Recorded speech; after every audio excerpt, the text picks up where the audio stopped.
신명기 22장 1절부터 12절 말씀.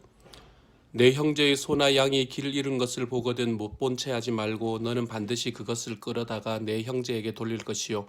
내 형제가 내게서 멀거나 또는 내가 그를 알지 못하거든 그 짐승을 내 집으로 끌고 가서 내 형제가 찾기까지 내게 두었다가 그에게 돌려줄지니 나귀라도 그리하고 의복이라도 그리하고 형제가 잃어버린 어떤 것이든지 내가 얻거든 다 그리하고 못 본 채 하지 말 것이며 내 형제의 나귀나 소가 길에 넘어진 것을 보거든 못 본 채 하지 말고 너는 반드시 형제를 도와 그것들을 일으킬지니라. 여자는 남자의 의복을 입지 말 것이요 남자는 여자의 의복을 입지 말 것이니라. 이같이 하는 자는 내 하나님 여호와께 가증한 자이니라.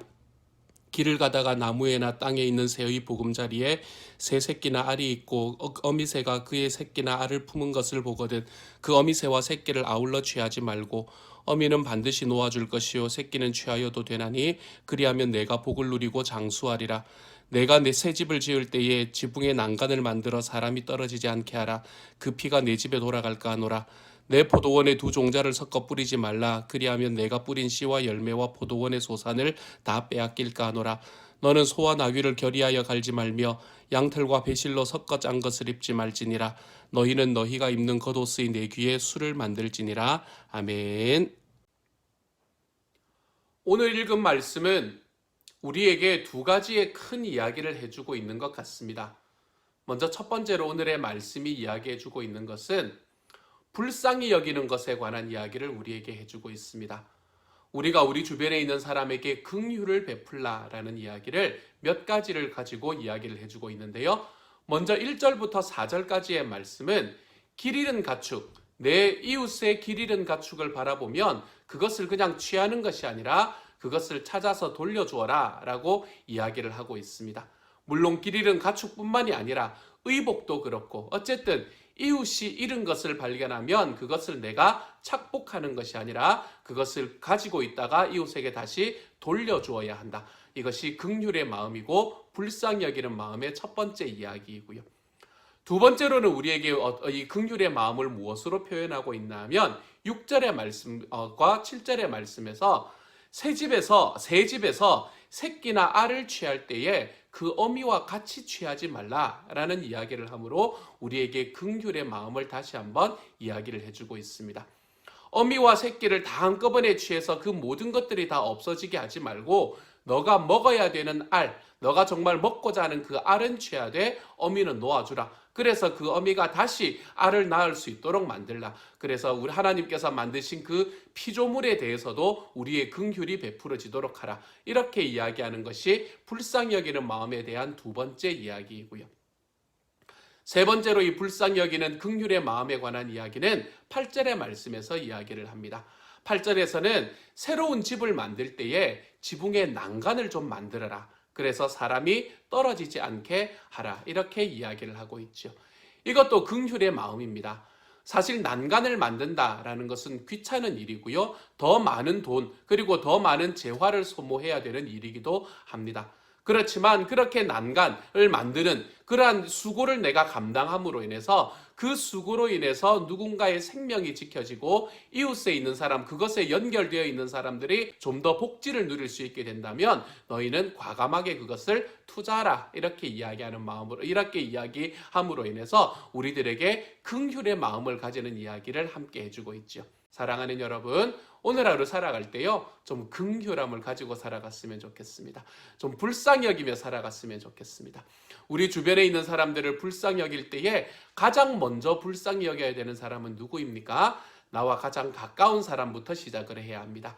나와 가장 가까운 사람, 나의 가족, 나의 남편, 나의 아내, 그리고 나의 자녀들, 나의 부모님들, 우리가 거기서부터 긍휼히 여김을 가지고 나아갈 줄 알아야 됩니다. 우리의 목자 목녀님들, 우리의 목장 식구들, 우리가 그분들을 향한 긍휼함을 가지고 우리들의 삶을 걸어갈 수 있었으면 좋겠습니다. 하나님께서 우리에게 말씀하시는 이 긍휼함, 하나님께서 불쌍히 여겨라 라고 이야기하는 이 말씀이 오늘 하루 우리가 살아가는 삶 속에서 좀 넘쳐나 볼 수 있는 하루가 되었으면 좋겠습니다.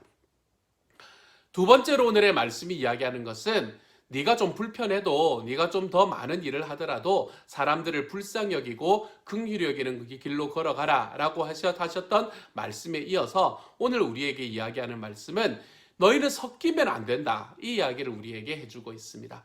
섞이면 안 된다라는 이야기도 몇 가지에 걸쳐서 나타나고 있는데요. 먼저 첫 번째로 5절의 말씀입니다. 5절의 말씀에서 남자는 남자의 옷을 입고 여자는 여자의 옷을 입어라. 이렇게 이야기를 하죠. 그렇죠? 남자가 여자의 옷을 입고 여자가 남자의 옷을 입으면 안 된다는 거예요. 이것은 뭐 어떤 요즘 이야기하는 이게 유니섹스의 그런 문제, 그렇게 옷을 입는 문제, 그런 문제를 이야기하는 것이 아닙니다. 남자와 여자가 서로 간의 역할을 바꾸어 하지 마라. 다시 말해서 서로가 섞이지 마라 라고 이야기하는 말씀이 되는 것이죠. 9절과 10절의 말씀도 똑같은 이야기를 하고 있는 겁니다. 9절의 말씀에서도 포도원에 두 종자를 섞어 뿌리지 마라. 섞이지 말라는 이야기지요. 그렇죠? 그리고 10절에서도 소와 나귀를 결의하여 갈지 말라. 서로 섞어서 갈지 말라라는 이야기지요. 11절도 양털과 배실로 섞어 짠 것을 입지 말라. 섞이지 말라는 거잖아요. 그렇죠? 그리고 12절의 말씀도 너희는 너희가 입는 겉옷의 내귀에 술을 만들지니라. 이렇게 이야기하는 말씀으로 우리에게 다가오는데요. 이 말씀도 똑같은 이야기를 하고 있습니다. 너희의 겉옷에 술을 만들라라는 이 이야기는 제가 여러분에게 오늘 조금 이야기를 해드리려고 합니다. 이 말씀은 무엇을 이야기하나 하면요.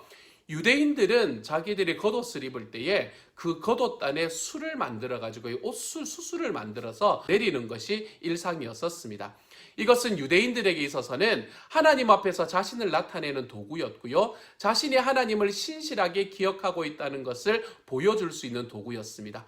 또한 이것은 좀 더 나아가게 되면 사회적으로 문화적으로는 당시 유대인으로서 내가 가지고 있는 사회적 지위와 권위와 부를 상징하는 일이기도 했었습니다. 이것은 대체로는 엄지손가락 4개 이상의 길이를 갖추어야 되는 것이 바로 여기서 이야기하는 이 옷단에 단 술에 관한 이야기입니다. 이것에 관한 이야기는 민수기 15장의 말씀에서 조금 더 자세하게 드러나 있는데요. 민수기 15장 38절과 39절의 말씀을 제가 읽어보겠습니다. 너는 이스라엘 자손에게 말하여라. 그들에게 일러라. 너희는 대대손손 옷자락 끝에 술을 만들어야 하고 그 옷자락 술에는 청색 끈을 달아야 한다. 너희는 이 술을 볼 수 있게 달도록 하여라. 그래야만 너희는 주의 모든 명령을 기억하고 그것들을 실천할 것이다. 그래야만 너희는 마음 내키는 대로 따라가거나 너희 눈에 좋은 대로 따라가지 아니할 것이고 스스로 세욕에 빠지는 일이 없을 것이다. 아멘. 이렇게 말합니다. 여기서도 술을 달라라고 이야기를 하고 있죠. 그렇죠? 실제로 옷단의 술 이것을 통해서 옷단에 술을 다는 것은 그때 당시에 남자들의 겉옷에만 달았거든요. 그래서 옷단에 술을 다는 것을 통해서 남자의 옷과 여자의 옷을 구분할 수 있었습니다. 아마 오늘의 말씀에서는 그 의미로 사용이 되지 않았는가라고 생각해 봅니다. 계속해서 구별하라. 섞이지 말라라는 이야기였잖아요. 그렇죠? 그래서 너 옷에 술을 달아라라는 말은 남자의 옷과 여자의 옷을 반드시 구별하라라는 말로 오늘의 말씀에서는 더 많이 사용되지 않았을까라고 생각이 듭니다. 하지만 여기서 말하는 술이라는 것은 또 다른 용도가 있었는데요. 아까도 이야기를 드렸지만 그것을 볼 때마다 하나님의 말씀을 순종하고 있는가 돌아보고 확인하는 용도로 사용이 되기도 하였다는 것입니다. 이스라엘 백성들이 실제로 그 무언가를 바라보면서 내가 하나님의 말씀을 계속해서 행하고 있는가라는 것을 바라보게 되는 것은 3가지 종류의 것들이 있었습니다. 먼저 여러분에게 지금 사진으로 나가는 이 테필린이라는 것이 있습니다. 이것은 이마의 말씀 주머니를 이야기를 하는 것이지요. 우리가 신명기 6장의 말씀을 읽으면서 또는 신명기 11장의 말씀도 같은 이야기를 하지만 신명기 6장의 말씀을 특별히 읽으면서 우리가 이것에 이마에 다는 것에 관한 이야기를 하지 않았습니까? 그렇죠? 이스라엘 백성들은 이렇게 이마에 달면서 이것을 볼 때마다 그리고 그 안에 있는 말씀을 기억하며 살았습니다. 두 번째로 하나님께서 이스라엘 백성들에게 그것을 볼 때마다 하나님의 말씀을 기억하라라고 하는 것은 이 문설주의 말씀, 이것이 하나님께서 그것을 볼 때마다 기억하라라는 말씀이었습니다. 신명기 6장의 말씀에 여전히 드러나 있는 거잖아요. 그렇죠? 문설주의 말씀이라는 것은 요즘에도 이스라엘에 가보면 굉장히 많이 볼 수 있는 것이 바로 요 문설주에 있는 말씀, 이것을 메수자라고 이야기를 하거든요. 이 메수자를 우리는 늘 바라볼 수 있게 됩니다. 각각의 집들마다 이런 식으로 들어와 있습니다. 또한 호텔에서는 이런 식으로 메주자를 달아놓는 경우가 많이 있습니다. 그래서 주로 이 메주자라는 것은, 이 말씀은 이 문설주의 오른쪽에 붙임으로 인해서 사람들이 들어가서 문을 통과하면서 지날 때마다 만지면서 하나님이 나의 출입을 지금부터 영원까지 지키실 것입니다 라는 시편 121편 8절의 말씀을 암송을 하고요. 그리고 기도를 한 뒤에 그 만진 손을 입으로 가져가서 간접적으로 입을 맞추면서 하나님께 경의를 표하는 것이 바로 이 메주자라는 것이지요. 그리고 세 번째로 이스라엘 백성들이 자기가 하나님의 볼 때마다 하나님의 말씀을 지키고 있습니다라는 것을 확인하는 것은 옷술입니다. 옷술은 이렇게 생겼습니다. 이렇게 생겨서 꼬운 실에다가 파란색 실이 들어가 있는 이런 식으로 옷술이 꾸며져 있게 됩니다. 이러한 과정들을 통해서 하나님께서는 이스라엘 백성들이 그것을 볼 때마다 내가 하나님을 섬기고 있는가, 나는 하나님 때문에 이 사회와 이 문화와 구분되어 있는가, 구별되어 있는가라는 것을 바라볼 수 있게 만들어 주셨지요.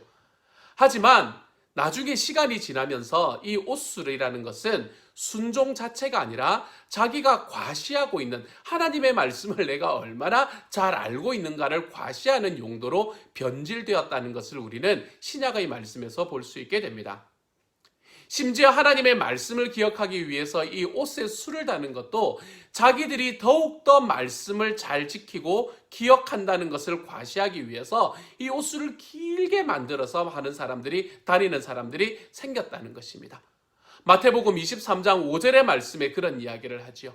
자기의 행위를 사람에게 보이고자 하여서 옷술을 길게 만들어서 차고 다니는 사람들에 관한 이야기를 예수님께서는 이 말씀에서 하고 계십니다. 율법을 기억하고 하나님 앞에 살고 있다는 것을 사람들에게 보이려고 하는 이런 율법을 가지고 자기가 그것을 얼마나 잘 지키고 있는가라는 것을 치장하는 위선용으로 사용을 하고 있는 말씀이지요. 그 속에는 온갖 죄악이 가득한데 겉으로는 구별된 것처럼 위장하고 위선하는 일이 이들에게는 벌어졌다는 것입니다.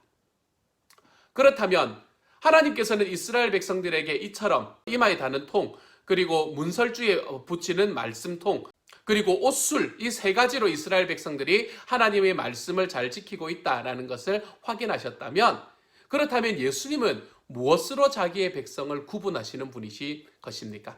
예수님께서 자기의 백성을 구분하는 것은 다른 어떤 것도 아닙니다. 그분께서는 오직 자기의 피로서만 구별하십니다.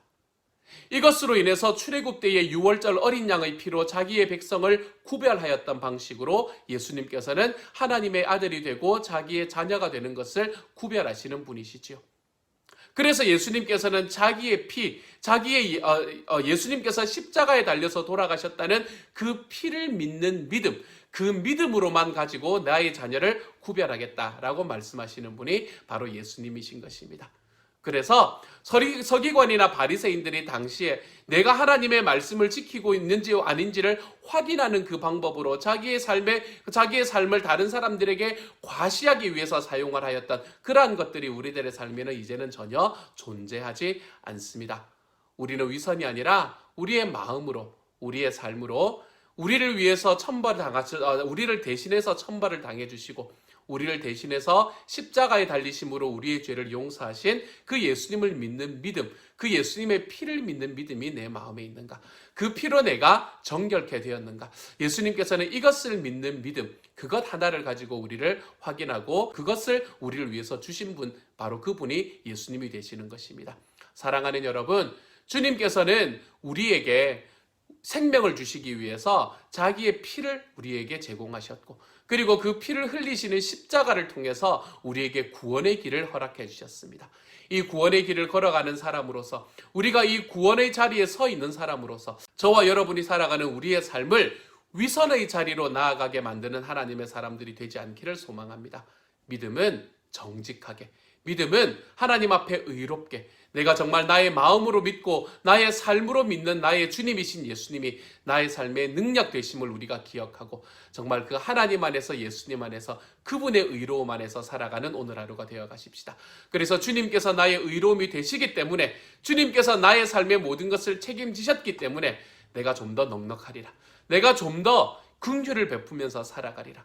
그리고 나는 이 땅에서 조금 더 구별되는 삶을 살리라. 내가 정말 하나님께서 말씀하시는 섞이지 말라라는 말씀을 내 삶에서 좀 실천하며 살아가리라. 오늘 하루 우리가 그렇게 하나님 앞에 살아가 볼 수 있는 주님의 사람이 되어 가시기를 소망합니다. 함께 기도합니다. 사랑하는 하나님, 주님께서는 예수 그리스도의 피로 우리의 죄에서 구원해 주신 분이 바로 당신이심을 믿게 하여 주시니 감사합니다. 주님, 이 믿음으로 우리가 하나님 앞에 구원 얻었습니다. 그러므로 조금 더 넉넉해지게 하여 주십시오. 우리가 이 믿음으로 하나님 앞에 구원을 얻었습니다. 그러므로 우리가 이 땅에 있는 문화들에 섞이지 않게 하여 주십시오. 우리가 그것에 대한 예수 그리스도의 그 십자가에 대한 믿음으로 구원을 얻었습니다. 그러므로 우리가 우리들의 삶에서 조금 더 넉넉하고 위선함이 아니라 하나님 앞에 정직함으로 걸어가 볼 수 있는 하나님의 사람이 되게 하여 주옵소서.